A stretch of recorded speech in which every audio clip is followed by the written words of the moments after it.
ફાગવેલ ખાતે શ્રી સારસ્વતમ મિત્ર વૃંદ આયોજિત દ્વારા ધોરણ 10 અને 12 બોર્ડ પરીક્ષામાં સર્વોત્તમ પરિણામ મેળવનાર ફાગવેલ વિસ્તારના તેજસ્વી તાલા માટે સન્માન સમારોહનું આયોજન કરવામાં આવ્યું હતું. ફાગવેલ તાલુકા પંચાયતના તાલુકા વિકાસ અધિકારી સાહેબ તથા મામલતદાર સાહેબ શ્રી વતી સમગ્ર સ્ટાફ ઉપસ્થિત રહ્યો હતો, જેમાં વિદ્યાર્થીઓને રોકડ રકમ, ટ્રોફી, પુષ્પગુચ્છથી સન્માનિત કરવામાં આવ્યા હતા. સાથે સાથે તમામ ઉત્તીર્ણ થયેલ 214 વિદ્યાર્થીઓને પ્રોત્સાહન ભેટ સ્વરૂપે ઓફિસ ફાઇલ વિતરણ કરી શુભેચ્છાઓ પાઠવી હતી. બહાર ગામની શાળામાં અભ્યાસ કરી એસએસસી અને એચએસસી સાયન્સ કોમર્સમાં સારી ટકાવારી મેળવેલ બાળકોને પણ સન્માનિત કરવામાં આવ્યા. ત્યારબાદ ફાગવેલના વતની અને હાયર સેકન્ડરી હાઈસ્કૂલ છીપડીમાં સેવા આપ્યા બાદ વય નિવૃત્ત થતા રાઠોડ પ્રતાપસિંહ રામસિંહને શાલ તથા પુષ્પગુચ્છ તેમજ પ્રમાણપત્ર આપી શ્રી સારસ્વતમ મિત્ર વૃંદ ગ્રુપ દ્વારા સન્માનિત કરવામાં આવ્યા હતા. આ કાર્યક્રમમાં ગામના આગેવાનો તથા વાલીઓ મોટી સંખ્યામાં ઉપસ્થિત રહ્યા હતા.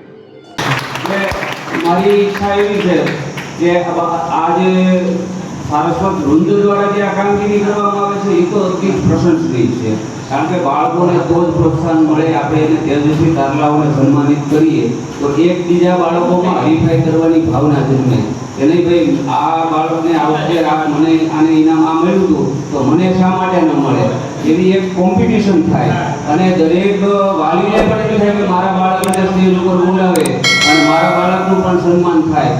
તો આ કાર્યક્રમ હવે પછી એટલો સીમિત ન રહે પણ ગ્રામજનો સુધી પહોંચે. હું તાલુકા વિકાસ અધિકારી તરીકે લગભગ 13 વર્ષ અહીં રહીશ